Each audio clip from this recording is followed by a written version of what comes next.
ആ കേക്കാം. ഇപ്പൊ കേക്കാം സാർ. ആ നമുക്ക് ആരംഭിക്കാം. ഓം സഹനാവവതു സഹനൗ ഭുനക്തു സഹ വീര്യം കരവാവഹൈ തേജസ്വിനാവധീതമസ്തു മാ വിദ്വിഷാവഹൈ. ഓം ശാന്തി ശാന്തി ശാന്തി. സമാദരണീയരായ എല്ലാ പഠിതാക്കൾക്കും വിനീതമായ പ്രണാമം.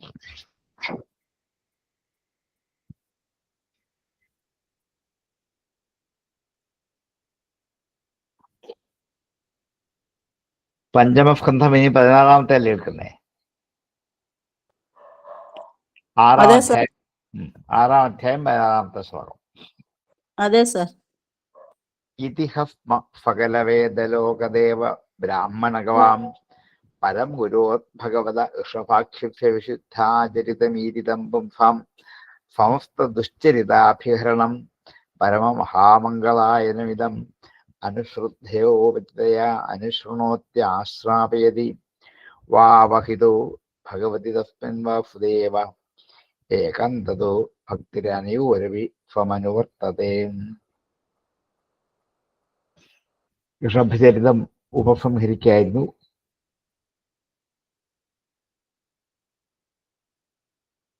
ഋഷഭദേവൻ ശരീരം ഉപേക്ഷിച്ചു, ജീവാത്മാവ് പരമാത്മാവിലേക്ക് ലയിപ്പിച്ചു. അങ്ങനെ കാരണലിംഗബന്ധത്തിൽ നിന്നും മുക്തനായി, എങ്കിലും മായാവിലാസം കൊണ്ട് ഈ ശരീരം അവിദ്യാംശത്തെ ആശ്രയിച്ചിട്ട് സഞ്ചരിച്ചു കൊണ്ടേയിരിക്കാം.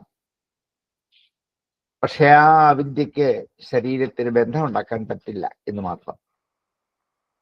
ഋഷഭനായതുകൊണ്ട് ഈ യോഗമായാവിലാസം കൊണ്ട് തന്റെ അഭിമാനത്തെ മുഴുവൻ നശിപ്പിച്ച് ദേഹം വെറുതെ സഞ്ചരിച്ചു കൊണ്ടേയിരുന്നു, അഭിമാനബോധം ഇല്ലാതെ. എന്നിട്ടാണ് അവതാര പ്രയോജനങ്ങളെ സൂചിപ്പിച്ച് 2-3 പദ്യങ്ങൾ ഉദാഹരിച്ചു. അങ്ങനെ സിദ്ധികളൊന്നും സ്വീകരിക്കാതെ തന്നെ യോഗത്തെ അതിക്രമിച്ച മഹാത്മാവാണ് ഋഷഭൻ എന്ന് പറഞ്ഞിട്ട് ആ ചരിത്രങ്ങളെ ഉപസംഹരിക്കുകയാണ്. ഇതിഹസ്മ, ഇങ്ങനെ തന്നെ സകല വേദ ലോക ദേവ ബ്രാഹ്മണഗവാം, സകല ലോകങ്ങൾക്ക്, സകല വേദങ്ങൾക്ക്, സകല ദേവന്മാർക്ക്, സകല ബ്രാഹ്മണർക്ക്, സകല ഗോക്കൾക്കും, ഇവയ്ക്കെല്ലാം ഇവരുടെ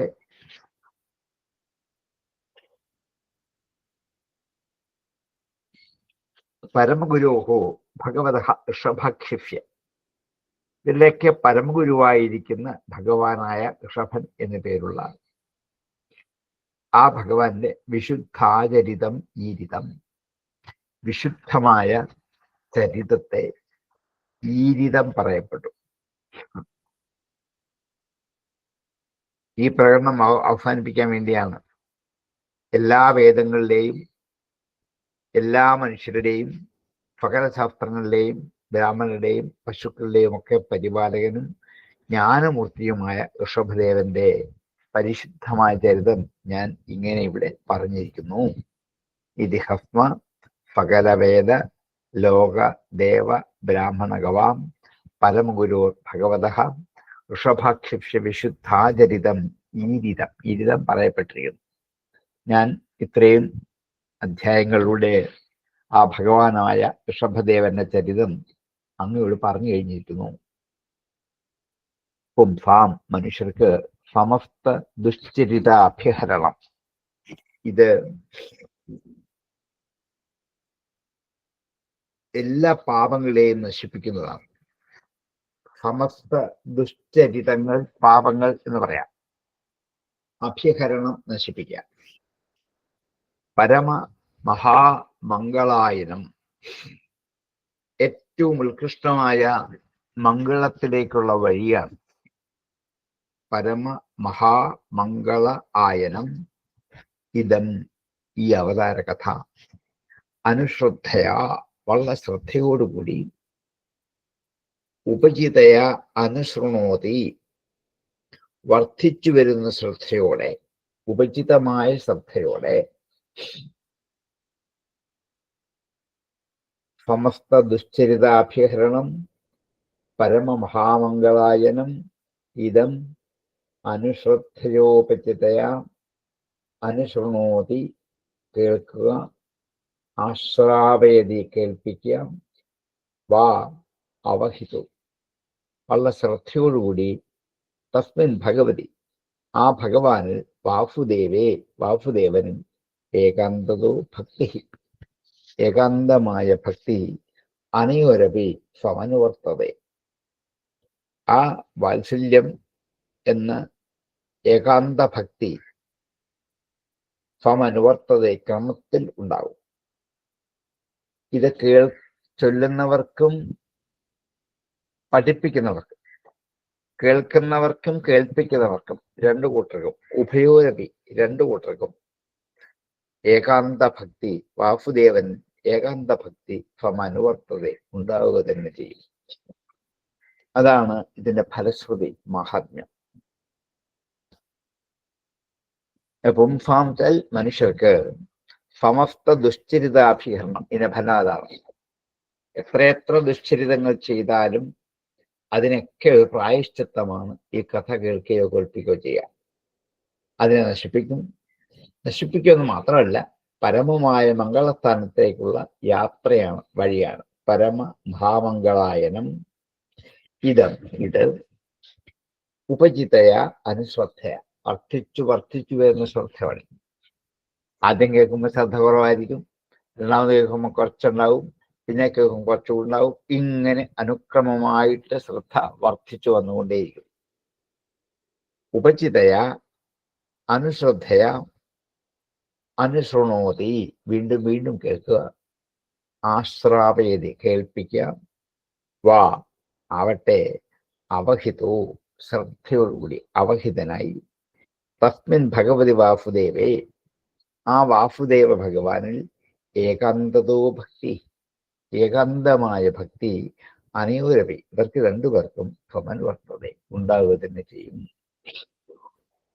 ഇതിഹസ്മ സകലം വേദലോകവേദം ബ്രാഹ്മണഗവാം പരം ഗുരോർഭഗവത ഷഭാഖ്യവിശുദ്ധാചരിതമീരിതം പുംസം സമസ്ത ദുശ്ചരിതാഭിഹരണം പരമമഹാമംഗളായനമിതം അനുശ്രദ്ധയോപചിതയാം അനുശൃണോതി ആശ്രാവയതി വാ അവഹിതോ ഭഗവതി തസ്മിൻ വാസുദേവേ ഏകാന്തതോ ഭക്തിര അനയോരപി സമനുവർത്തതേ. ഇതിഹസ്മ സകലവേദലോകദേവ ബ്രാഹ്മണഗവാം പരമഗുരോർഭഗവത ഷഭാഖ്യവിശുദ്ധാചരിതമീരിതം പുംസം സമസ്ത ദുശ്ചരിതാഭിഹരണം പരമമഹാമംഗളായനമിതം അനുശ്രദ്ധയോപചിതയ അനുശൃണോതി ആശ്രാവയതി വാ അവഹിതോ ഭഗവതി തസ്മിൻ വാസുദേവേ ഏകാന്തതോ ഭക്തിരനയോരപി സമനുവർത്തതേ.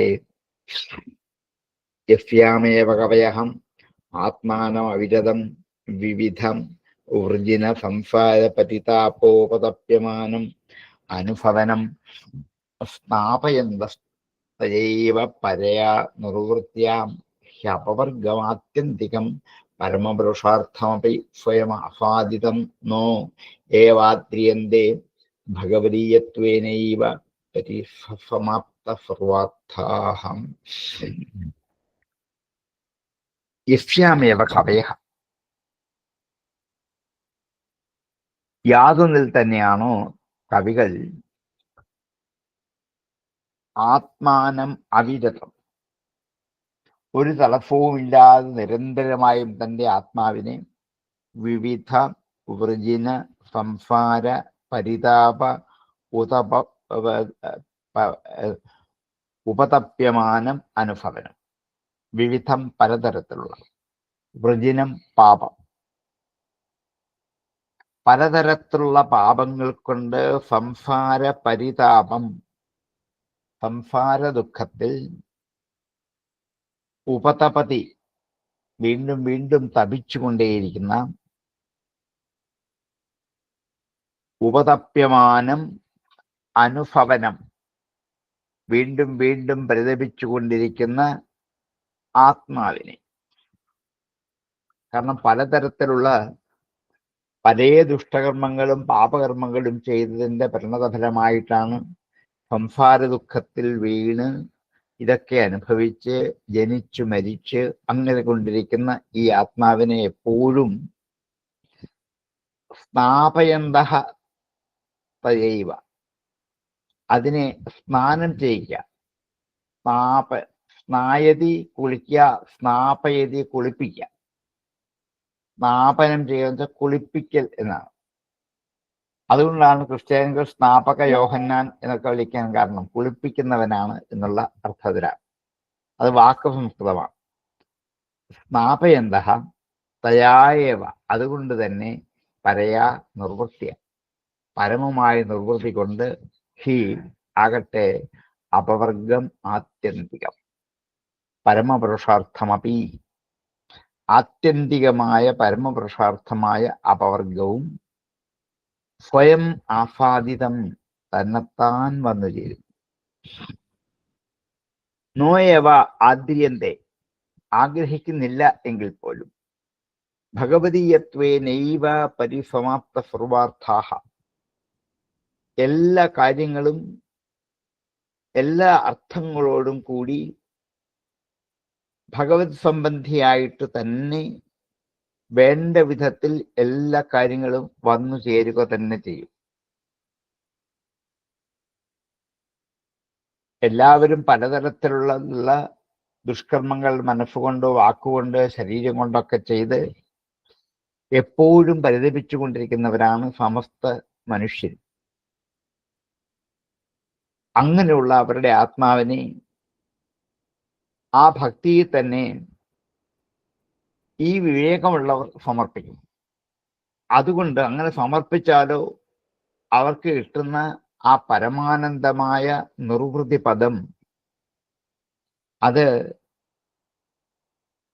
പ്രാർത്ഥന കൊണ്ട് അല്ല എങ്കിൽ പോലും ഭഗവാൻ അവന്റെ സമീപത്തേക്ക് അയച്ചിരിക്കുന്ന പരമപുരുഷാർത്ഥമായ മോക്ഷത്തെ കൂടി അവർ ആദരിക്കത്തില്ല. കാരണം എല്ലാം ഭഗവത് സ്വരൂപമായിട്ട് തന്നെ അവർക്ക് അനുഭവപ്പെടുന്നു. അപ്പൊ എന്തിൽ നിന്നാണ് മുക്തി? തത്വമസി അഹം ബ്രഹ്മാസ്മി എന്ന് വെച്ചാൽ ഞാൻ ബ്രഹ്മം തന്നെയാണ്, ഈശ്വരനാണ്, ഭഗവാനാണ്. പിന്നെന്തിനാ മുക്തി? ഞാൻ ഈശ്വരനല്ല എന്നൊരു ഭാവം വന്നാലാണ് എനിക്ക് ഇതിൽ നിന്ന് മുക്തി കിട്ടേണ്ടത്. അതുകൊണ്ട് മഹായോഗികളൊന്നും മുക്തി ആഗ്രഹിക്കത്തില്ല, ഭക്തി മാത്രം മതി. സാധാരണ മനുഷ്യരാണ് മുക്തി വേണമെന്ന് പറയുന്നത്, മോചനം വേണമെന്ന് പറയുന്നത്. കർമ്മബന്ധത്തിൽ അകപ്പെട്ടിരിക്കുന്നവർക്കാണ് മുക്തി. അതിൻ്റെയൊക്കെ അപ്പുറത്ത് പോയവർക്ക് എന്തിനാണ് മുക്തി? എന്തിൽ നിന്നാണ് അവർക്ക് മുക്തി വേണ്ടത്? ഋഷഭദേവനെ പോലെയുള്ളവർ ജീവാത്മസ്വരൂപത്തെ പരമാത്മാവിൽ ലയിപ്പിച്ചു കഴിഞ്ഞു. അങ്ങനെയുള്ള മഹായോഗികൾ, അങ്ങനെയുള്ള തപസ്വികൾ, പരമഹംസന്മാർ, അവർക്ക് പിന്നെ മുക്തിയുടെ ആവശ്യമില്ല. അവർക്ക് ഭക്തി മാത്രമേ ആവശ്യമുള്ളൂ. അതുകൊണ്ട് ഭഗവാൻ എല്ലാത്തിനെയും ഭഗവത് സ്വരൂപമായിട്ട് കണ്ട് അവരെ ആദരിക്കുക തന്നെ ചെയ്യുന്നവരാണ്. യസ്യാമേവ കവയ ആത്മാനമവിരതം വിവിധ വൃജിന സംസാര പരിതാപോപതപ്യമാനം അനുഭവനം സ്നാപയന്തസ്തയൈവ പരയാ നിർവൃത്യാഹ്യ അപവർഗമാത്യന്തികം പരമപുരുഷാർത്ഥം വൈ സ്വയമാസാദിതം നോയവ അദ്രിയന്തേ ഭഗവതീയത്വേനൈവ പരിസമാപ്ത സർവാർത്ഥാഹം. യസ്യാമേവ കവയ ആത്മാനമവിരതം വിവിധ വൃജിന സംസാര പരിതാപോപതപ്യമാനം അനുഭവനം സ്നാപയന്തസ്തയൈവ പരയാ നിർവൃത്യാഹ്യ അപവർഗമാത്യന്തികം പരമപുരുഷാർത്ഥമപി സ്വയമാസാദിതം നോയവ അദ്രിയന്തേ ഭഗവതീയത്വേനൈവ പരിസമപ്ത സർവാർത്ഥാഹം. യസ്യാമേവ കവയ ആത്മാനമവിരതം വിവിധ വൃജിന സംസാര പരിതാപോപതപ്യമാനം അനുഭവനം സ്നാപയന്തസ്തൈവ പരയാ നിർവൃത്യാഹ്യ അപവർഗമാത്യന്തികം പരമപുരുഷാർത്ഥമപി സ്വയമാസാദിതം നോയവ ദ്രിയന്തേ ഭഗവതീയത്വേനൈവ പരിസമപ്ത സർവാർത്ഥാഹം. രാജൻ, പതിർഗുരുരലം ഭവതം യദൂനം ദൈവം പ്രിയകുലപതി ക്വച കിങ്കരോ വ അസ്ത്വേവമംഗ ഭഗവാൻ ഭജതം മുകുന്ദോ മുക്തിം ദദാതി കർഷിജുസ്മനോ ഭക്തിയോഗം. ഹേ രാജൻ, സംബോധന ചെയ്തതാണ്, അല്ലയോ രാജാവേ, ഭവതാം നിങ്ങളുടെ യദൂനാം രാജൻ പതിഹി ഗുരുഹു അലം ഭവതാം യദൂന. ഭവതാം യദൂന നിങ്ങളുടെ യദുക്കളുടെ പതിഹി ഗുരുഹു അലം നിങ്ങളുടെ യദുക്കളുടെ ഏറ്റവും പരമപൂജ്യനായ ദൈവമാണ്, പ്രിയനാണ്, കുലപതിയാണ്, പതിയാണ്. കൊച്ച കിങ്കരോവ, മാത്രമല്ല ചിലപ്പോൾ കിങ്കരനുമാവും ഈ ഭഗവാൻ. നിങ്ങളുടെ ഭൃത്യനായിട്ട് പോലും ഭഗവാൻ അസ്തു ഭവിക്കട്ടെ. അസ്തു ഏവം അംഗ. ഹേ രാജാവേ, അങ്ങനെയൊക്കെ ഭവിക്കട്ടെ. ഭജതാം മുകുന്ദോ ഭഗവാൻ, ഭജിക്കുന്നവർക്ക് മുകുന്ദനായ ഭഗവാൻ. മുകുന്ദൻ എന്ന വാക്കിന്റെ അർത്ഥം മുക്തിം ദദാതീതി മുകുന്ദ എന്നാണ്. മുക്തി ദാനം ചെയ്യുന്നവനാണ് മുകുന്ദൻ. മുക്തിം ദദാതീതി മുകുന്ദ. മുക്തിം ദദാതി അടുത്ത വരി കൊടുത്തിട്ടുണ്ട് അർത്ഥം. കർഹിച്ചിത് സ്മ ന ഭക്തിയോഗം. മുക്തിയോഗത്തെ ദാനം ചെയ്യുന്നു. കർഹിച്ചിത് ഒരിക്കലും ഭക്തിയോഗത്തെ ദദാതി കൊടുക്കുന്നില്ല. ഭക്തി സുലഭമാണ്, മുക്തി ദുർലഭം തന്നെയാണ്. ഭക്തി എല്ലാവർക്കും എപ്പോഴും കിട്ടാം, പക്ഷെ മുക്തി അങ്ങനെ കിട്ടണമെന്നില്ല. എന്താണ്? പരമപ്രേമ ലക്ഷണമാണ് ഭക്തി. ആ ഭക്തി പരമപ്രേമ രൂപ. അങ്ങനെയുള്ള ഭക്തിയെ ഭഗവാൻ ദുർലഭമായിട്ടേ കൊടുക്കാറുള്ളൂ. കാരണം ഹേ രാജൻ, പാണ്ഡവന്മാരായ നിങ്ങൾക്കും യാദവന്മാർക്കും ഭഗവാൻ ഉപദേഷ്ടാവായും ഉപാസ്യനായും പ്രിയ സുഹൃത്തായും കുലത്തെ വേണ്ട പോലെ പരിപാലിക്കുന്ന കുലപതിയായും എന്ന് വേണ്ട ചിലപ്പോൾ ഭൃത്യനായിട്ടും ഒക്കെ ഈ ഭഗവാൻ നിങ്ങൾക്ക് ഭവിച്ചിട്ടുണ്ട്. ഏതൊക്കെ തരത്തിലാണ് ഭഗവാൻ നിങ്ങളെ ആശ്രയിച്ചത്?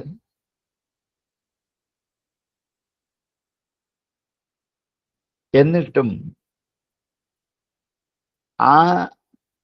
അങ്ങനെയുള്ള ഭഗവാന്റെ ഇച്ഛയായിരുന്നു നിങ്ങളെ ഓരോ വിധത്തിലുള്ള കർമ്മങ്ങൾ ചെയ്തു കൊടുക്കണം എന്നുള്ളത്. നിങ്ങൾക്ക് വേണ്ട സമയത്ത് ഉപദേശിച്ചു തന്നു, വേണ്ട സമയത്ത് നിങ്ങളെ ലാളിച്ചു, വേണ്ട സമയത്ത് നിങ്ങളെ രക്ഷിച്ചു, വേണ്ട സമയത്ത് നിങ്ങൾക്ക് അവിടെ പതിയായി, നിങ്ങൾക്ക് ദൈവമായി, കുലപതിയായി ഒക്കെ ചെയ്തു. ചിലയിടത്ത് നിങ്ങളുടെ ദൂതനായി, നിങ്ങളുടെ ഭൂതനായി, കിങ്കരനായിട്ട് ഒക്കെ വർത്തിച്ചു. അത് ഭഗവാന്റെ ഇച്ഛ കൊണ്ടാ, നിങ്ങളാരും ആവശ്യപ്പെട്ട് മാത്രമല്ല. എന്നാൽ എല്ലാവരിലും ഈ വിധമായ അനുഗ്രഹം ഉണ്ടാകും എന്നാരും വിചാരിക്കരുത്. കാരണം നിരന്തരം ആശ്രയിക്കുന്നവർക്ക് ഭഗവാൻ മുക്തി നൽകും. ഭജതാം മുകുന്ദോ ഭഗവാൻ മുക്തിം ദദാതി. ഭക്തിയോഗത്തെ അവർക്ക് കൊടുക്കില്ല. പരമപ്രേമലക്ഷണമായ ഭക്തി മുക്തിയേക്കാൾ ശ്രേഷ്ഠമാണ് എന്ന് പറയാൻ വേണ്ടിയിട്ടാണ്. ഇവിടെയാണ് ഭാഗവതം മോക്ഷത്തെക്കാൾ മുകളിലാണ് ഭക്തി എന്ന് ഭക്തിക്ക് ഉത്കൃഷ്ടമായ സ്ഥാനം കൊടുത്ത് ആദരിച്ച് ബഹുമാനിക്കുന്ന ഇവിടെയാണ്. മറ്റെങ്ങും നമുക്കിത് കാണാൻ പറ്റില്ല. ഭാഗവതം ഭക്തി തന്നെയാണ്. പക്ഷേ ആ ഭക്തി മുക്തിയേക്കാൾ ശ്രേഷ്ഠമാണ്.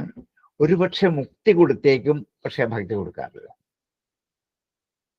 ചോദിച്ചില്ലെങ്കിൽ പോലും കൊടുത്തേക്കാം, പക്ഷെ ഭക്തി അങ്ങനെ കൊടുക്കാൻ പറ്റുന്നതല്ല. ഇത് ഭക്തിയുടെ ശ്രേഷ്ഠതയാണ്. അല്ലയോ രാജാവേ, ഈ ശ്രേഷ്ഠത നിങ്ങൾ തിരിച്ചറിയൂ. ഭഗവാൻ നിങ്ങളെ ആശ്രയിച്ചേക്കാം, അത് ഭഗവാന്റെ ഇച്ഛയാണ്, നിങ്ങൾ ആഗ്രഹിക്കുന്നുണ്ടല്ല. നിങ്ങൾ പറയുന്നൊക്കെ ഭഗവാൻ ചെയ്തെന്ന് വരാം. അത് നിങ്ങളുടെ ആഗ്രഹം സാധിക്കലല്ല, അതൊക്കെ ഭഗവാന്റെ ഒരു ഇച്ഛയാണ്. അങ്ങനെ ചെയ്യുന്ന ആ ഭഗവാൻ എല്ലാവരിലും ഇങ്ങനെ ചെയ്യില്ല എന്ന് മാത്രമല്ല, നിരന്തരം ആശ്രയിക്കുന്നവർക്ക് മുക്തി കൊടുക്കുക തന്നെ. ആശ്രയമാണ് മുക്തിക്ക് കാരണം, ഭക്തി മാത്രമല്ല. അതുകൊണ്ടാണ് ഭാഗവതത്തിന്റെ ഏറ്റവും ഒടുവിലെ സ്കന്ധത്തിന് വിഷയം ആശ്രയമാണ്, ഭക്തിയല്ല. അതിനു മുമ്പ് ഏകാദശത്തിൽ മുക്തിയാണ്, അതിനൊക്കെ മുമ്പാണ് ഇവിടെ ഭക്തിയിലേക്ക് എത്തിയിരിക്കുന്നത്. അതുകൊണ്ട് ഈ ഭക്തിയോഗത്തെ നൽകുകയില്ല ഭഗവാൻ മിക്കവാറും. കർഹിജിത് ഭക്തിയോഗം സ്മ ന ദദാതി സ്മ. കാരണം പരമപ്രേമലക്ഷണമായ ഭക്തി മുക്തിക്ക് മുകളിലാണ്. അതുകൊണ്ട് മുക്തി കൊടുത്തേക്കാം, പക്ഷെ ഭക്തി കൊടുക്കാറില്ല. അത്രയ്ക്ക് ശ്രേഷ്ഠത ഭക്തിക്കുണ്ട് എന്ന് സൂചിപ്പിച്ചാണ്. രാജൻ പതിർഗുരുരലം ഭവതാം യദൂനം ദൈവം പ്രിയ കുലപതി ക്വചകിങ്കരോവാം അസ്തുയവമംഗ ഭഗവാൻ ഭജതാം മുകുന്ദോ മുക്തിം ദദാതി കർഹിജിത് സ്മ ന ഭക്തിയോഗം. രാജൻ പതിർഗുരുരലം ഭവതാം യദൂനം ദൈവം പ്രിയ കുലപതി ക്വചകിങ്കരോവാം അസ്തുയവമംഗ ഭഗവാൻ ഭജതാം മുകുന്ദോ മുക്തിം ദദാതി കർഹിജിത് സ്മ ന ഭക്തിയോഗം. നിത്യാനുഭൂതം ജലാഭ നിവൃത്തതൃഷ്ണാം ശ്രേയഫ്യതദ്രജനയാ ചിരസുപ്തബുദ്ധേ ലോകഫ്യ കരുണയാ അഭയമാത്മലോകമാഖ്യാനം അഖ്യം നമോ ഭഗവതേ ഋഷഭായ തസ്മൈ. നിത്യ അനുഭൂത നിജ ലാഭ നിവൃത്തതൃഷ്ട, എന്നും അനുഭവിക്കുന്ന നിത്യാനുഭൂതമായ നിജ ലാഭ നിവൃത്തതൃഷ്ണ,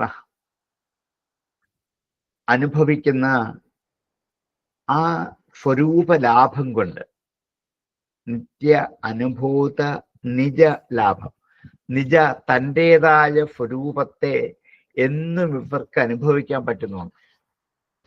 ശ്രീകൃഷ്ണനെ കാണാതിരിക്കുന്ന ദിവസം ഇവർക്കില്ല.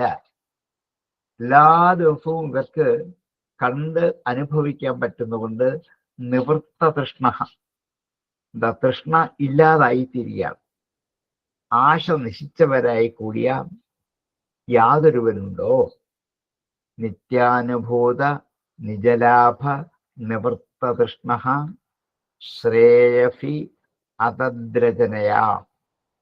ശ്രേയഫി, ശ്രേയഫില് അതദ്രചനയ, ആത്മാവല്ലാത്തതിനെ രക്ഷിക്കാനുള്ള പ്രവൃത്തി.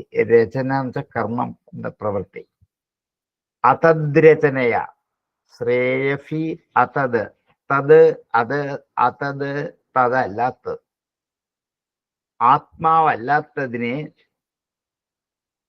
ആത്മാവല്ലാത്തതിനെ രക്ഷിക്കണം എന്നുള്ള രചന കൊണ്ട്, കർമ്മം കൊണ്ട്, ക്രിയ കൊണ്ട് ചിരസുപ്തബുദ്ധേ, വളരെ കാലമായി ഉറങ്ങിക്കിടക്കുന്ന ബുദ്ധിയോടുകൂടിയ ലോകഫ്യ, ലോകത്തിന് യക്കരുണയാ, യാതൊരു ഭഗവാനാണോ കരുണ കൊണ്ട് അഭയം ആത്മലോകം, അഭയമായ ഭയമില്ലാത്ത ആത്മലോകത്തെ, ആത്മതത്വത്തെ ആഖ്യാത് ഉപദേശിച്ചു. കരുണയാ അഭയം ആത്മലോകം ആഖ്യാത് നമോ ഭഗവതേ തസ്മൈ ഋഷഭായ. അങ്ങനെയുള്ള ഋഷഭദേവനായിക്കൊണ്ട് ഇതാ ഞാൻ നമസ്കരിക്കുന്നു എന്ന് ഇവിടെ ശുഖബ്രഹ്മർഷി തന്നെ ആ ഭഗവത് സ്വരൂപത്തെ നമസ്കരിക്കാം. ശുഖാചാര്യരാണ് ഇവിടെ നമസ്കരിക്കുന്നത്. നമോ ഭഗവതേ ഋഷഭായ തസ്മൈ. ശുഖനാണ് കഥ പറഞ്ഞുകൊണ്ടിരിക്കുന്നത്. പക്ഷെ ഇടയ്ക്ക് ശുഖൻ പോലും ഋഷഭദേവനെ നമസ്കരിച്ചു. കാരണം നിരന്തരമായ ആത്മാലാഭം, നിത്യാനുഭൂത നിജലാഭം, എല്ലായ്പ്പോഴും അനുഭവിച്ചുകൊണ്ടിരിക്കുന്ന ആത്മാനന്ദം, അതുകൊണ്ട് മറ്റൊന്നിനോടും ആഗ്രഹമില്ല. നിവൃത്ത തൃഷ്ണ, എല്ലാ തൃഷ്ണകളും സമർപ്പിച്ചു. ഇല്ലാതിരിക്കുന്നതായ യാതൊരു ഭഗവാൻ, ഋഷഭ അവതാരത്തെയാണ് പറയാ. ഋഷഭാവതാരത്തിൽ ഋഷഭദേവന് ആത്മാനന്ദ അനുഭൂതി മാത്രമേ ഉള്ളൂ. അതുകൊണ്ട് മറ്റൊന്നിലും ദേഹമല്ലാത്ത ദേഹഭാവന നിമിത്തം അതിൻ്റെ പരിപാലന വിഷയത്തിൽ ഏർപ്പെട്ടിരിക്കയാൽ ഈ ശ്രേയോരൂപമായ മോക്ഷത്തെ ആലോചിക്കാതെ ഉറങ്ങിക്കിടക്കുന്ന സാധാരണ ജനങ്ങളെക്കുറിച്ചുള്ള കാരുണ്യം കൊണ്ട് ഭഗവാൻ ഉപദേശിക്കാൻ തുടങ്ങി. ഋഷഭോപദേശത്തിന്റെ മഹത്വം അവിടെയാണ്. സാധാരണ ജനങ്ങൾക്ക് വേണ്ടിയാണ് ഈ ഉപദേശം. കാരണം അവരെന്താണ്? ആത്മാവല്ലാത്തതിനെ പരിപാലിച്ചുകൊണ്ടിരിക്കുക. എന്താ ആത്മാവല്ലാത്തത്? ശരീരം, മനസ്സ്, ബുദ്ധി, ഇന്ദ്രിയം. ഇതിനെ എന്ത് ചെയ്യാണ്? നിരന്തരമായും പരിപാലിച്ച് രക്ഷിച്ച് അതിന് വേണ്ടതൊക്കെ കൊടുത്ത്, അങ്ങനെയാണ് സാധാരണ എല്ലാവരും. First preference ശരീരത്തിനാണ്. ശരീരരക്ഷയാണ് പ്രധാനം. അതിന് വേണ്ടതെല്ലാം കൊടുക്കും. ഇപ്പൊ ഏറ്റവും വേണ്ടത് മരുന്നാണ്. അത് ധാരാളം വാങ്ങിച്ചു കൊടുക്കും. അത്യാവശ്യം ഭക്ഷണം കൊടുക്കും. പരിശുദ്ധമാക്കി അതിനെ കൊഴുപ്പിച്ച് അലങ്കരിച്ച് ഒരുക്കി ഒരിടത്ത് കൊണ്ടിരുത്തും. ഇതിനുവേണ്ടി ബദ്ധശ്രദ്ധയാണ്. അതദ്രചനയാ, ഇതാണ് അതദ്രചന. പിന്നെ ഇന്ദ്രിയങ്ങളാണ്. അതിനെ നന്നായി പരിപോഷിപ്പിക്കും. അതിന് എന്തെങ്കിലും കേടുപാട് വന്നാൽ ഉടനെ യന്ത്രം വെച്ച് ആ കേടിനെ മാറ്റി അതിനെ ഉപകരിക്കും. കണ്ണും മൂക്കും ത്വക്കും ചെവിയൊക്കെ അങ്ങനെ. അതാണ് അതദ്രചനയാ. ആത്മാവല്ലാത്തതിനെ രക്ഷിക്കാനുള്ള പ്രവൃത്തി കൊണ്ട് ചിരപ്രസുപ്ത ബുദ്ധി, വള്ളക്കാരമായ ബുദ്ധി ഉറങ്ങിക്കിടക്കുക. ആത്മാവെന്താന്ന് തിരിച്ചറിയില്ല. അനാത്മാക്കളെ രക്ഷിച്ച് ബുദ്ധി ഉറങ്ങിക്കിടക്കുന്ന ലോകത്തിന് കാരുണ്യം കൊണ്ട് നിർഭയമായ ആത്മലോകത്തെ കാണിച്ചു കൊടുത്തവനാണ് ഋഷഭൻ. ആ ഋഷഭനെ ഇതാ ഞാൻ നമസ്കരിക്കുന്നു. നിത്യാനുഭൂത നിജലാഭനവൃത്തതൃഷ്ണാം ശ്രേയഫ്യതദ്രചനയാചരസുപ്ത ബുദ്ധേ ലോകഫ്യ കരുണ അഭയമാത്മലോക ആഖ്യം നമോ ഭഗവതേ ഋഷഭായ തസ്മൈ. നിത്യാനുഭൂത നിജലാഭനിവൃത്തതൃഷ്ണാം ശ്രേയഫ്യതദ്രചനയാചരസുപ്ത ബുദ്ധേ ലോകഫ്യ കരുണ അഭയമാത്മലോകം ആഖ്യം നമോ ഭഗവതേ ഋഷഭായ തസ്മൈ. നിത്യാനുഭൂതം ജലാഭനവൃത്തതൃഷ്ണാം ശ്രേയഫ്യതദ്രചനയാചിരസുപ്തബുദ്ധേ ലോകഫ്യ കരുണയാഭയമാത്മലോകം ആഖ്യം നമോ ഭഗവതേ ഋഷഭായ തസ്മൈ. അങ്ങനെ ഋഷഭചരിതം ഉൾപ്പെടുന്ന ഈ ഭാഗവത പുരാണത്തിലെ 5-ാം സ്കന്ധത്തിലെ 6-ാം അധ്യായം വരെയുള്ള ഒരു പ്രകരണം ഇവിടെ ഉപസംഹരിക്കാം. ഈ പഞ്ചമ സ്കന്ധത്തിൽ 3 പ്രകരണങ്ങളാണ് ഞാൻ ആദ്യം അതിൻ്റെ തുടക്കത്തിൽ പറഞ്ഞിരിക്കുന്നു. ഒന്ന്, ആദ്യത്തെ 6 അധ്യായം, അതിൽ ഭക്തിയെക്കുറിച്ചാണ് പറയുന്നത്. ഇവിടെ ഉപസംഹരിച്ചതും അതിനെയാണ്. ഇനിയും പറയാൻ പോകുന്ന 8 അധ്യായങ്ങൾ യോഗത്തെക്കുറിച്ചാണ്. ഭക്തി യോഗം, അഷ്ടാംഗ യോഗങ്ങളിലെ അനുഷ്ഠാന വിധികളെ കുറിച്ചാണ്. 8-ഉം 14 ഒരധ്യായം ആത്മജ്ഞാനത്തെക്കുറിച്ചുമാണ്. അങ്ങനെ 15 അധ്യായങ്ങളാണ് ഈ പഞ്ചമസ്കന്ധത്തിലെ പ്രധാനപ്പെട്ട വിഷയങ്ങളായിട്ട് നമുക്ക് കാണാൻ പറ്റുന്നത്. അതിലെ ഒരു ഭാഗം ഇവിടെ ഉപസംഹരിച്ചു. എന്താണ്? ഭക്തി.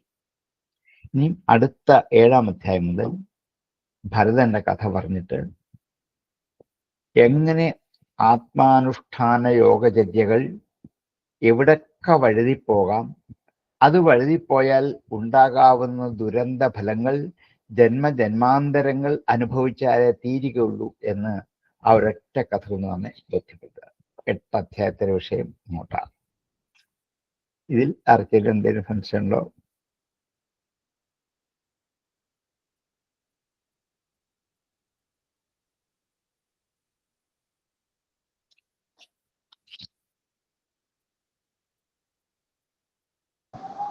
നമസ്കാരം സാർ. ഈ 19-ാമത്തെ ശ്ലോകം കൊണ്ട് നമ്മൾ ഋഷഭദേവന്റെ കംപ്ലീറ്റ് മനസ്സിലാക്കുന്നുണ്ട്. ഒറ്റ ശ്ലോകം കൊണ്ട്. ആത്മതത്വത്തെ പറഞ്ഞു തരുന്നുണ്ട്. ഉപദേശിക്കാൻ ശരീരമല്ല ആ ശരീരമല്ല അതാണ് അതദ്രചനയാന്ന് ഒരൊറ്റ വാക്കുകൊണ്ട് ഒറ്റ വേർഡ് കൊണ്ട് അത് അവിടെ സൂചിപ്പിക്കുന്നു. ആത്മാവല്ലാത്തതിനൊക്കെ മാറ്റി അതിനെ സേവിച്ചുകൊണ്ടിരിക്കുന്നവർക്കാണ് ഈ ഉപദേശം വേണ്ടത്. അങ്ങനെയുള്ളവർക്ക് അത് വേണ്ട പോലെ കൊടുത്ത് അദ്ദേഹം ഈ ജന്മത്തിൽ നിന്ന് പിൻവാങ്ങി. അവതാരമാണല്ലോ.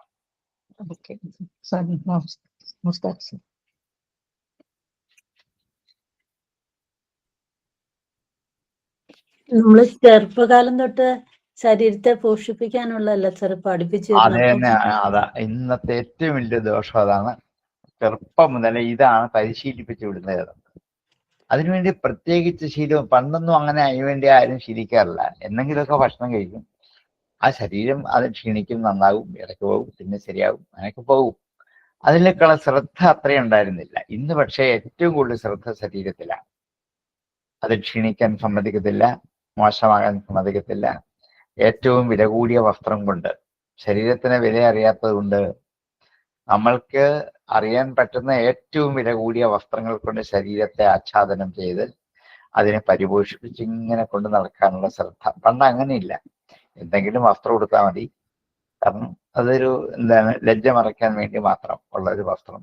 അതിന് മികവൊന്നും നോക്കാറില്ല. കാരണം ശരീരത്തെ മറയ്ക്കുന്ന വസ്ത്രമല്ല പ്രധാനം എന്നൊക്കെയുള്ള ചിന്ത അന്നുണ്ടായിരുന്നു. പിന്നെ ചെറുപ്പത്തിലൊക്കെ ഇത്തിരി മുലപ്പാലും അത് കഴിയുമ്പോൾ എന്തെങ്കിലുമൊക്കെ ഭക്ഷണമൊക്കെ എപ്പോഴെങ്കിലും എഴുന്നേരം കിട്ടി കഴിച്ചു പോയാൽ മതി, ഇത്രയൊക്കെ മതി എന്നല്ല. ഇന്ന് അങ്ങനെയല്ല. ആ ഒരു മാറ്റം ശരിക്കും അതദ്രചന എന്നുള്ള വാക്കുകൊണ്ട് നന്നായിട്ട് മനുഷ്യ മനസ്സിലേക്ക് എത്തിപ്പിക്കാൻ നമ്മളെപ്പോലുള്ളവർക്ക് അന്നത്തെ നമുക്ക് കണ്ടായതിനെ തിരിച്ചറിയാൻ പറ്റും. ഇപ്പോൾ ഉള്ളവർക്ക് അന്നത്തെ അറിയാത്തതുകൊണ്ട് ഇത് മാത്രമേ അറിയുള്ളൂ. അവരുടെ വിചാരം ഇത് മാത്രം മതി എന്നാണ്. പക്ഷെ ശരീരമാദ്യം ഖലു സർമ്മസാധനം നമ്മളെ പഠിപ്പിക്കുന്നുണ്ടല്ലോ സാറേ. അതെ, പക്ഷേ ശരീരം ധർമ്മസാധനങ്ങൾ ഒന്നാണ്, മാത്രമല്ല ശരീരമാദ്യം ഖലു ധർമ്മസാധനം. കാരണം ആദ്യത്തെ ധർമ്മത്തിന്റെ ഉപകരണമാണ് ശരീരം. ആദ്യം എന്ന് പറയുമ്പോ പിന്നെ ഇല്ലേ? ഉണ്ടല്ലോ. ഈ ആദ്യത്തെ കൊണ്ട് മാത്രം ഇരുന്നാൽ മതിയോ? അതുപോലെ അതുകൊണ്ടാണ് ആദ്യം എന്ന വാക്കിനെ ഉപയോഗിച്ചതാണ്. ആദ്യത്തേതാണ്. അത് കഴിഞ്ഞാൽ അതിന് മുകളിലോട്ട് പിന്നെയുണ്ട്. ഇന്ദ്രിയമുണ്ട്, മനസ്സുണ്ട്, ബുദ്ധിയുണ്ട്, ആത്മാവുണ്ട്. അല്ല, ശരീരം ആരോഗ്യമുള്ളതായാൽ മാത്രമേ നമുക്ക് ചിന്തകളൊക്കെ വരുള്ളൂ എന്നുള്ളതാണല്ലോ. അതെ, ആരോഗ്യം വേണം. ശരീരത്തിന് വേണ്ടി മാത്രമല്ല ജീവിക്കുന്നേ. അതല്ല, ഇതിപ്പോ അങ്ങനെയല്ലേ വരിക. ബാക്കിയെല്ലാം വിട്ടുകളയല്ലേ. ഇപ്പോഴത്തെ കാര്യമല്ല ഞാൻ പറഞ്ഞ. അല്ല, ഇപ്പൊ ശരീരത്തിലാണ് കൂടുതൽ ശ്രദ്ധ. അതെ അതെ. ഒന്ന് ഒരുങ്ങാൻ തന്നെ എത്ര സമയമെടുക്കും? അത് ഈ യുഗത്തിന്റെ ഒരു പ്രാധാന്യം കൂടെയാണ്. അതെ അതെ അതെ. അത് അങ്ങനെയുള്ളവർക്ക് വേണ്ടിയാണ് ഋഷഭോപദേശത്തിന്റെ പ്രാധാന്യം എന്നാ പറയാൻ വന്നേ. അതുകൊണ്ടാണ് അങ്ങനെയുള്ളവർക്ക് ആത്മജ്ഞാനം ഉപദേശിച്ചു കൊടുത്തേ മതിയാവുള്ളൂ. അവിടെയാണ് എന്റെ പ്രസക്തി. അതുകൊണ്ടാണ് ഋഷഭദേവൻ ആയിട്ട് ഭഗവാൻ അവതരിച്ച് ഉപദേശിച്ചു കൊടുക്കാൻ കാരണം എന്ന് പറഞ്ഞാണ്. ഇവിടെ ഭഗവാൻ തന്നെ പറയുന്നുണ്ടല്ലോ സാറേ, മറ്റേ ആത്മാവിന്റെ നിലനിൽപ്പിന് നമ്മുടെ ശരീരം അത്രേ വേണ്ടു, അത്രേ വേണ്ടു. നോക്കണം എന്നുള്ളത് പറയുന്നുണ്ടല്ലോ. ആത്മാവിനെ പേടിപ്പിക്കാൻ പാടില്ല എന്നല്ലൊക്കെ പറയുന്നുണ്ടല്ലോ. ആത്മാവ് ആണ് നമ്മുടെ ഏറ്റവും പ്രധാനപ്പെട്ട ശരീരത്തിന്റെ മുന്തിയ ഉപകരണം. അതാണ്. അതിന് ഇപ്പൊ അന്നമയ കോശം, പ്രാണമയ കോശം, മനോമയ കോശം എന്നൊക്കെ പറഞ്ഞ ഈ കോശങ്ങൾ ഇതിനെ നിലനിർത്താനുള്ള ഉപകരണങ്ങളാണ്. അപ്പൊ ഒരാളൊരു വീട് കെട്ടി അതിൻ്റെ അകത്ത് താമസിയെങ്കിൽ വീടല്ല അയാൾക്ക് പ്രധാനം എന്ന് വിചാരിക്കണം. അവിടെയും ആസക്തി ഇല്ലാതെ ശരീരം പാലിക്കണം. അത്രേ വേണ്ടു. ശരീരം നിലനിൽക്കണം. അതുവരെ. ഇപ്പൊ ഋഷഭദേവൻ എങ്ങനെയായിരുന്നു നിലനിർത്തി കണ്ടില്ലേ? അത്രേ വേണ്ടു. ചുരുക്കത്തിൽ ദേഹതലത്തിലല്ല ആത്മതലത്തിൽ നമ്മൾ ജീവിക്കണമെന്ന് സാരം പറഞ്ഞു. ആത്മാവിന് വേണ്ടി ജീവിക്കണം, ദേഹത്തിന് വേണ്ടിയല്ല ജീവിതം. ശരീരത്തിന് വേണ്ടിയല്ല ജീവിക്കേണ്ടത്, ആത്മാവിന് വേണ്ടിയാണ്. നമ്മളിപ്പോ ശരീരമായിട്ട് ബന്ധപ്പെട്ട സാധനങ്ങൾക്ക്, അതാണ് ത്രിവിധ ദുഃഖം എന്ന് പറയുന്നത് തന്നെ. അതിനാണ് നമ്മൾ കൂടുതൽ പ്രാധാന്യം കൊടുത്ത് ആ വഴിയാണ് സഞ്ചരിച്ചു കൊടുക്കുന്നത്.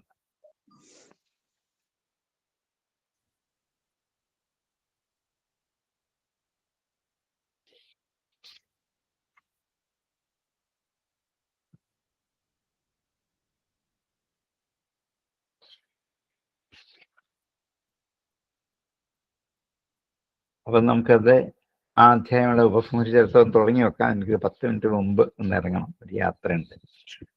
നേരത്തെ വിടാം. അപ്പം തുടങ്ങി വെക്കാം, എന്നിട്ട് നമുക്ക് ഉപസംഹരിക്കാം. 7-ാം അധ്യായം. ശ്രീശുക ഉവാചാം ഭരതസ്തു മഹാഭാഗവതോ യഥാ ഭഗവതാ വന്യതര പരിപാലനായ സഞ്ചിന്തിതസ്തദനുശാസനപര പഞ്ചജനിം വിശ്വരൂപദുഹിതരം ഉപയേമേ. ഇദ്ദേഹത്തിന്റെ പുത്രന്റെ കാര്യമാണ്. ഭരതനാകട്ടെ മഹാഭാഗവത്, ഭഗവൻ മഹാഭാഗവതനാണ്. ജ്ഞാനാദി സമസ്ത ഗുണങ്ങൾ കൊണ്ട് പരിപൂർണനാണ് ഭഗവാൻ ഋഷഭദേവൻ. ആ ഭഗവാനിൽ നിന്നും പരമഭക്തനായ ഭരതനെ ഭൂമി പരിപാലിക്കാൻ വേണ്ടി നിയോഗിച്ചു. യഥാ ഭഗവതാ ഋഷഭദേവേന, ഭഗവാനാൽ അവനിതല പരിപാലനായ, ഭൂതലത്തെ പരിപാലിപ്പിക്കാൻ വേണ്ടി സഞ്ചിന്തിത, നന്നായി ചിന്തിച്ചുകൊണ്ട്, തത് അനുശാസനപര, ആ അനുശാസനത്തിൽ നിശ്ചയിച്ച് ഉറപ്പിച്ചുകൊണ്ട്, പഞ്ചജനിയും വിശ്വരൂപദുഹിതരം, വിശ്വരൂപന്റെ പുത്രിയായ പഞ്ചജനിയെ ഉപയേമേ, വിവാഹം കഴിച്ചു. ഭരതന്റെ കഥയാണ് ഇവിടെ പറയുക.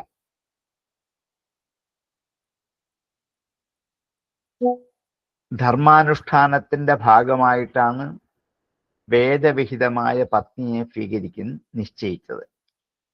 ഒന്നാണ് വിശ്വരൂപപുത്രിയായ പഞ്ചജനിയാണ് വിവാഹം കഴിച്ചത്.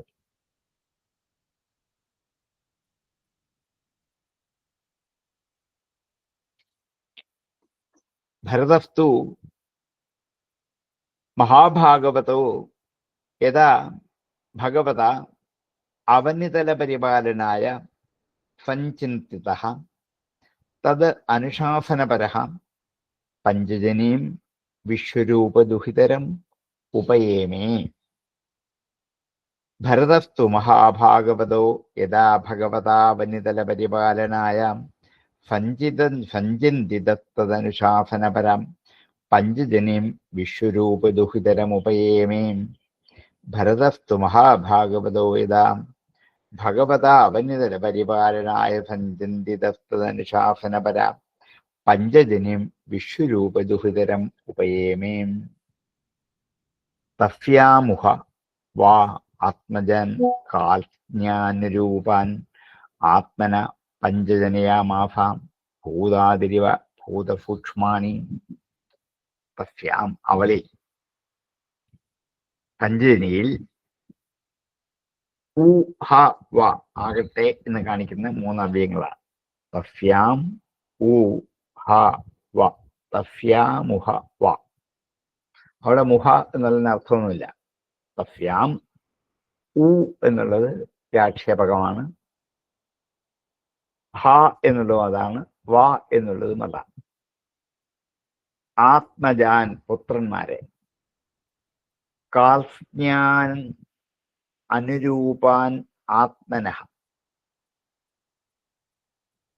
പുത്രന്മാരെ, കാർഷ്ണ്യൻ സമ്പൂർണമായിട്ടും കൃഷ്ണതയോട് കൂടിയത്,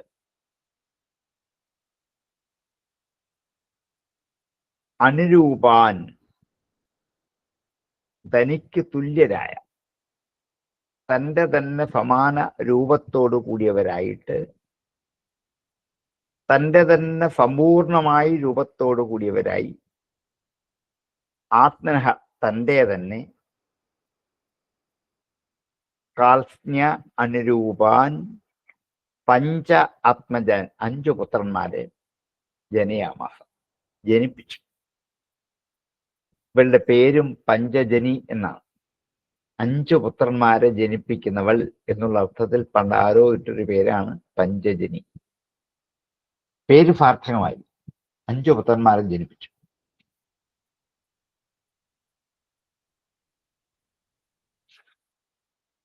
ആത്മജാൻ കാൽസ്ന്യ അനുരൂപാൻ ആത്മനഃ പഞ്ച ജനയാമാസ ഭൂതാതിരിവ ഭൂതസൂക്ഷ്മാൻ. ഭൂതസൂക്ഷ്മങ്ങളെ എന്ന പോലെ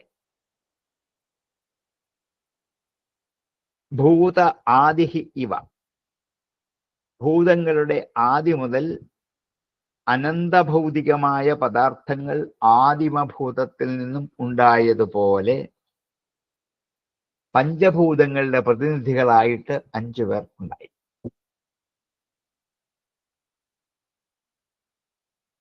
അതുകൊണ്ടാണ് തനിക്ക് അനുരൂപനായ 5 പുത്രന്മാരെ. ശബ്ദസ്പർശാദികളായ 5 സൂക്ഷ്മഭൂതങ്ങളെ പോലെ ജനിപ്പിച്ചു. സൂക്ഷ്മഭൂതങ്ങളിലെ അന്യോന്യമുള്ള സമ്മേളനമാണ് പഞ്ചമഹാഭൂതങ്ങളോടുകൂടി ഈ പ്രപഞ്ചത്തിന്റെ ഉൽപ്പത്തി. ഭരതസന്താനങ്ങളിൽ നിന്നും വംശത്തിന് മഹത്തായ അഭിവൃദ്ധി എന്ന് കാണിക്കാൻ വേണ്ടി തന്നെയാണ് ഈ പ്രകടനം ഇങ്ങനെ ആരംഭിച്ചത്. തന്മാത്രകളിൽ നിന്നും പഞ്ചഭൂതങ്ങൾ ഉണ്ടാകുന്നത് പോലെ ഈ 5 പേരിൽ നിന്നുമാണ്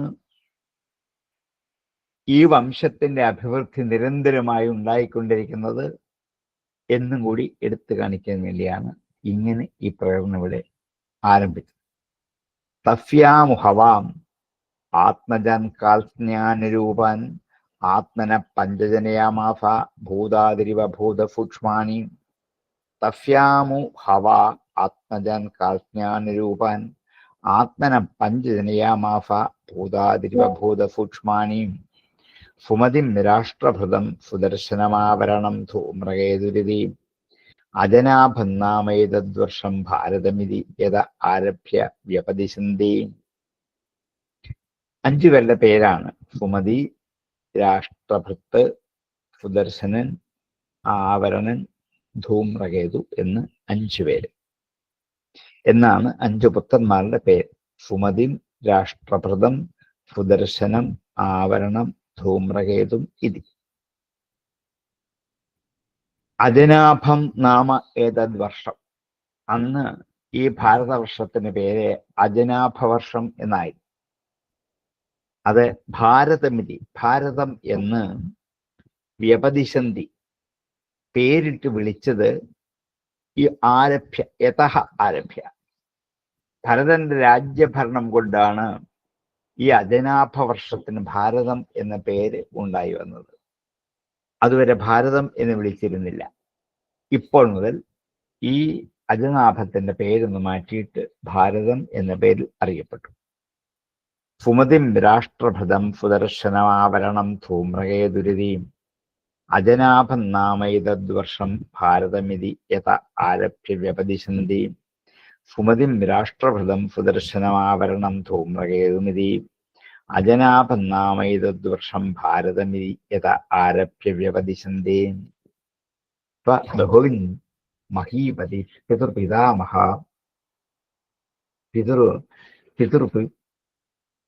പിതാമഹവത് ഉരുവത്സലതയാ സ്വേ കർമ്മണി വർത്തമാനാഹം പ്രജാഹ സ്വധർമ്മമനുവർത്തമാന പ്രത്യപാലയത്.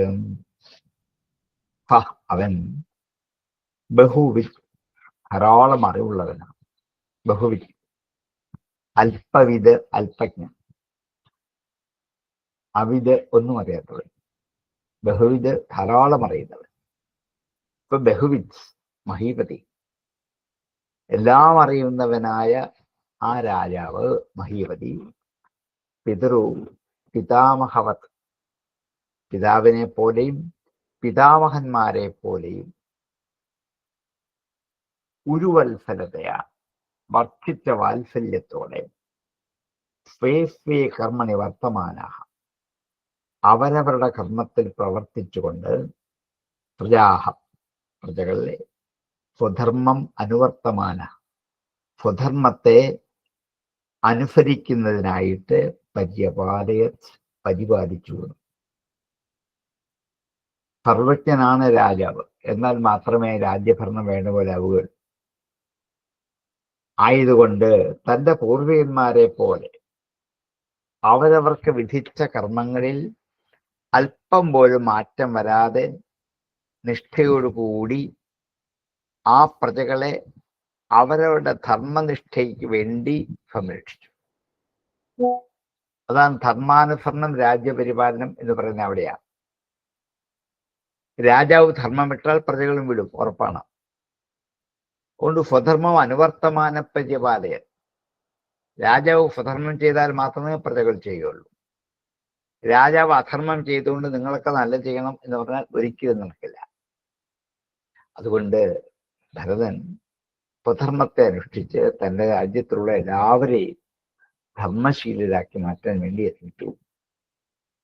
ബഹുവിൻ മഹീവതി പിതൃപിതാമഹവത് ഉരുവത്സലതയാ കർമ്മണി വർത്തമാന പ്രജാഹ സ്വധർമ്മമനുവർത്തമാന പരിപാലയത്. ബഹുവിൻ മഹീവതി പിതൃപിതാമഹവത് ഉരുവത്സലതയാ കർമ്മണി വർത്തമാന പ്രജാഹ സ്വധർമ്മമനുവർത്തമാന പരിപാലയത്. ഈജേത ഭഗവന്തം യജ്ഞക്രതുരൂപം ക്രതുഭിരുച്ചാവജേ ശ്രദ്ധയാഹൃതാഗ്നിഹോത്ര ദശപൂർണമാസ ചാതുർമാഫ്യ പശുഹോമാനാം പ്രകൃതി വികൃതിഭിः അനുഭവനം ചാതുർഹോത്രവിധിനാം. ഈജേത യജ്ഞം ചെയ്തു. ഈജേ യജിച്ചു ഭഗവന്തം ഭഗവാനെ. യജ്ഞകൃതരൂപം ഭഗവന്തം യജ്ഞകൃതരൂപനായ യജ്ഞങ്ങളുടെയും ക്രതുക്കളുടെയും രൂപത്തിൽ ഈ പ്രപഞ്ചത്തിൽ കാണാൻ പറ്റുന്നവനായ ഭഗവാനെ ക്രതുഭിഹി ക്രതുക്കൾ കൊണ്ട്. എങ്ങനെയുള്ള ക്രതുക്കൾ?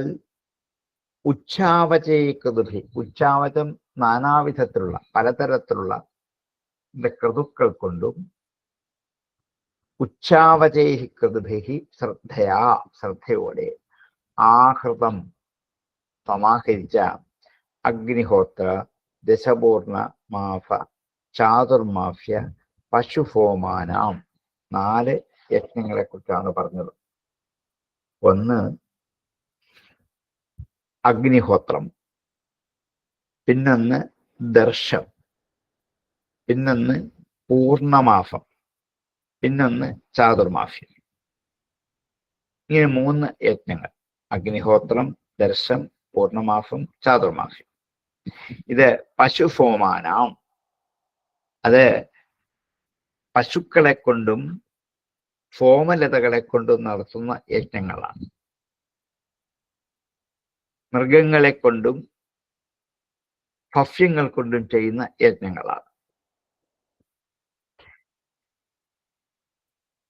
അതിന് പ്രകൃതി വികൃതിഭിഹി അനുഭവനം. അതിന് പ്രകൃതി വികൃതി എന്നൊരു പേരുണ്ട്. എല്ലാ സകല അംഗങ്ങളോടും കൂടി നടത്തുന്ന കർമ്മങ്ങൾ പ്രകൃതികളാണ്. യജ്ഞത്തിന് ഒത്തിരി അവാന്തര വിഭാഗങ്ങളും കർമ്മഭേദങ്ങളും ഉണ്ട്. പല ദിവസം നീണ്ടു നിൽക്കുന്നതാണ്. രാവിലെ ഒന്ന്, ഉച്ചയ്ക്കൊന്ന്, വൈകിട്ടൊന്ന്, ഇടവേളയിലൊന്ന്, ഇങ്ങനെ ഉണ്ട്. അങ്ങനെ എല്ലാ അവയവങ്ങളോടും കൂടി ചെയ്യുന്ന യജ്ഞത്തിന്റെ പേരാണ് പ്രകൃതി.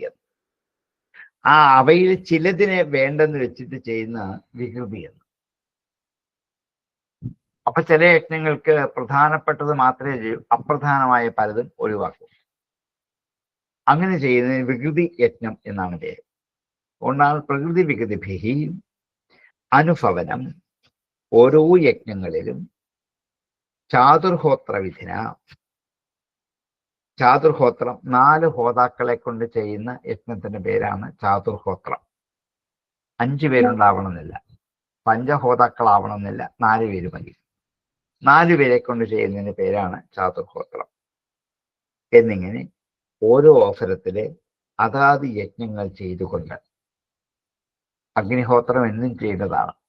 എല്ലാ ദിവസവും മുടങ്ങാതെ ചെയ്യേണ്ടതാണ് അഗ്നിഹോത്രം. ദർശം എന്നുള്ളത് കർത്തവാവിന് ചെയ്യേണ്ടതാണ്. പൂർണ്ണമാസം എന്നുള്ളത് പൗർണമിക്ക് ചെയ്യേണ്ടതാണ്.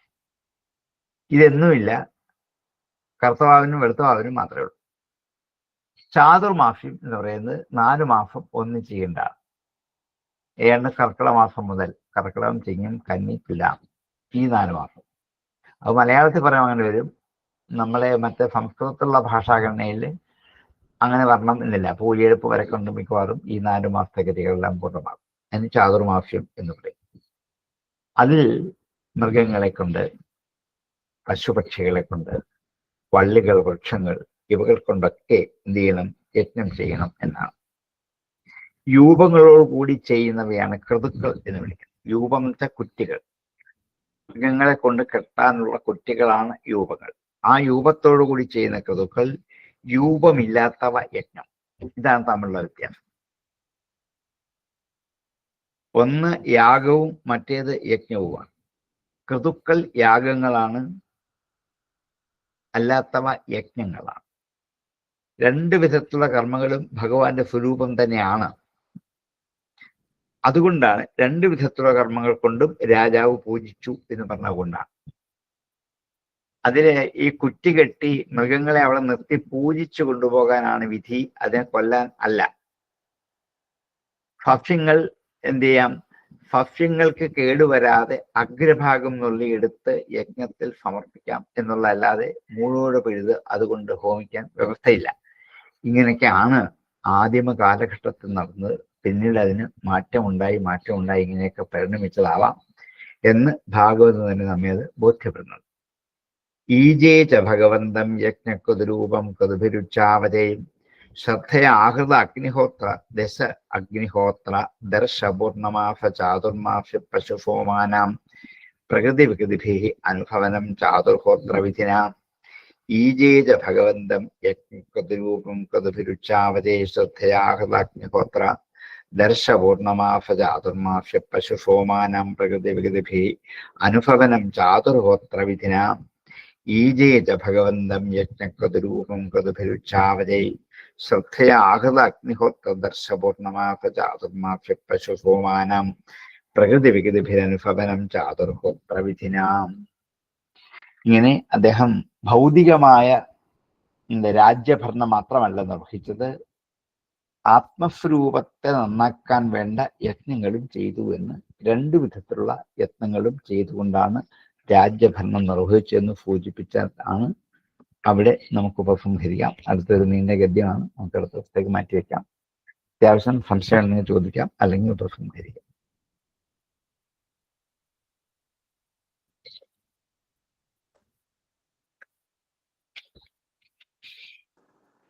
ചാതുർമാസ്യം ഗുരുപൂർണിമയുടെ അന്ന് തുടങ്ങുന്നതാണ് എന്ന് പറയാനാണ്. ഞാൻ തുടക്കം ഗുരുപൂർണിമ തുടങ്ങി പിന്നെ ഒരു 4 മാസം ഒന്ന് കേട്ടിട്ടുണ്ട്. അതെ, അത് മതി 4 മാസം. നമ്മുടെ ഇപ്പോഴത്തെ മലയാള മാസത്തിന്റെ കണക്ക് വെച്ച് നോക്കാൻ പറ്റില്ല എന്ന് മാത്രമേ ഉള്ളൂ. അതേ ഉള്ളൂ. അതുകൊണ്ട് ഗുരുപൂർണിമ ഇപ്പൊ നമ്മൾ പലപ്പോഴും മാറിയാണ് ആചരിക്കുന്നത്. അതെ, അന്ന് മുതൽ ഈ പൂജയെടുപ്പ് വരെയാണ്. ശരി. ഈ തിഥി വരുന്ന അനുസരിച്ചില്ല സാറേ, ഗുരുപൂർണിമയുടെ തിഥി വരുന്ന അനുസരിച്ച് അത് മാറിക്കൊണ്ടിരിക്കും. അന്ന് മുതൽ പൂജയെടുപ്പ് വരെ ഉള്ളത്. അപ്പൊ ചിലപ്പോ കൃത്യമായിട്ട് 4 മാസം വരുമോ സാറേ? ചില സമയങ്ങൾ കുറച്ച് കുറയാൻ തോന്നുന്നു. അത് പക്ഷങ്ങൾ വെച്ചാ നോക്കുന്നത്. ചാന്ദ്രമാസമാണ് നോക്കുന്നത്. അത് ശരി. അല്ലാതെ സൗരമാസം അല്ല. അങ്ങനെയല്ല. അപ്പൊ രണ്ടാഴ്ച വീതം കൂടുമ്പോ ഉള്ള പക്ഷങ്ങൾ വെച്ചിട്ട്. ശരി സാർ, ക്ലിയർ. 28 31 വരെ ഒന്നും വരില്ല. ശരി സാർ. സാറേ, യജ്ഞവും യാഗവും തമ്മിലുള്ള വ്യത്യാസം എന്താണ്? അതാണ് ഇപ്പൊ പറഞ്ഞത്. പശുക്കളെ ഉപയോഗിച്ച് ചെയ്യുന്നതാണ് യാഗം, അതില്ലാത്തതാണ് യജ്ഞം. അതുകൊണ്ടാണ് ക്രതു യജ്ഞം 2 വാക്കുകൾ വെച്ച്.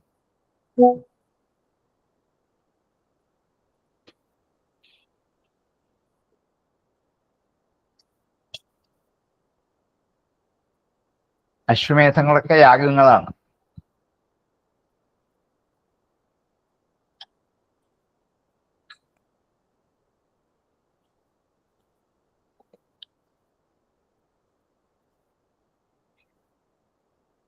സംശയങ്ങൾ ഉപസംഹരിക്കാം.